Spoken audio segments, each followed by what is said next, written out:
I'm sure you can guess who's at the top of our power rankings this week. It looks a lot like last week. Hey there, how are you? Lauren Shehadi talking power rankings here on CBSSports.com. Doing so with our NFL columnist, Pete Prisco. Pete, Tennessee at the top spot. The defense is there. But let's talk about Kerry Collins on the road for 2 weeks. He's impressive, week in and week out. Yeah, and that's the one uncertain that the Titans had in the last month was whether if they could stop, the team stop their run, if they could throw the football. And I think Kerry Collins the past 2 weeks has shown with 5 touchdown passes that if you load up against the run, he's going to be able to make plays in the passing game, which is a big plus for them as they move to the final 6 weeks of the season and they try to go undefeated. You know, they were talking and they were saying, we don't really care about going undefeated because the Patriots went undefeated last year. Look where that got them. But can they pull the Patriots, go undefeated in the regular season?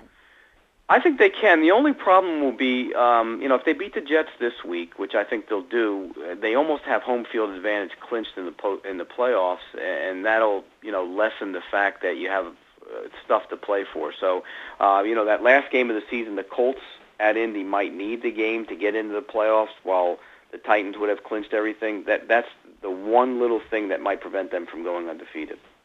Okay, well, at the number 2 spot are the Giants. They're running right at defenses. Let me ask you this. Are they better than last year's team, Pete? Oh, I don't think there's any question they're better than last year's team. That doesn't mean they're going to win it again. Sure. But they can run it better. Their offensive line is playing significantly better than it did a year ago.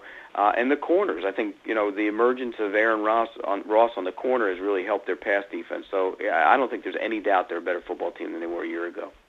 Okay, when you look at your number 3 spot, you have Jonathan Stewart, D'Angelo Williams, both over 120 yards combined for 3 touchdowns. But can they just rely on their ground game? They're going to have to turn to their passing game sometime, aren't they?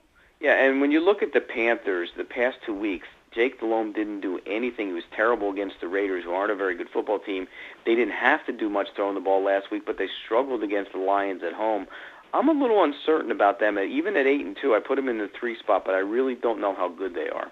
You were uncertain, you were saying, because Jake Delhomme is not doing a lot, and you said that last week. You said, can I really put Carolina at the 3 spot, even though they're 7-2 with Jake Delhomme's performance, but you think it's going to get better? It better, because they go to Atlanta this week, and they have a chance to kind of take a firm grip on that division. If they lose at Atlanta this week, that's going to be a wide-open division the rest of the season. Okay, let's talk about a team that's progressively getting better week in and week out, and that's Tampa Bay. Jeff Garcia is stepping up to the plate. He's really looking comfortable under center. Yeah, and it's almost funny when you look back on it that they sat him down at some point this year. Garcia's playing really good football. We know the defense is going to be good. The one blow that they suffered this week is Ernest Graham, breaking his ankle, and that could be a real problem. But, Warwick Dunn's in there, and they have other guys who can carry the football. But Tampa Bay plays good defense. Garcia knows how to move the football with a short passing game. And, I think as the season moves along, they may be one team to keep a close eye on. Okay, you're going to keep a close eye on the Jets as well. They belong in your 5 spot as long as I'm concerned. They beat the Patriots, but you think Tennessee is going to be a tough battle like you said earlier.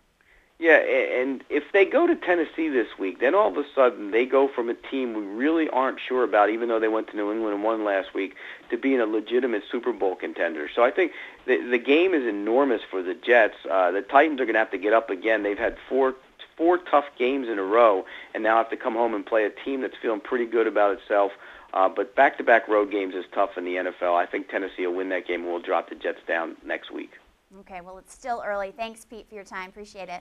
You got it. All right, for Pete Prisco, I am Lauren Shehadi. Keep it locked right here on CBSSports.com. See you later.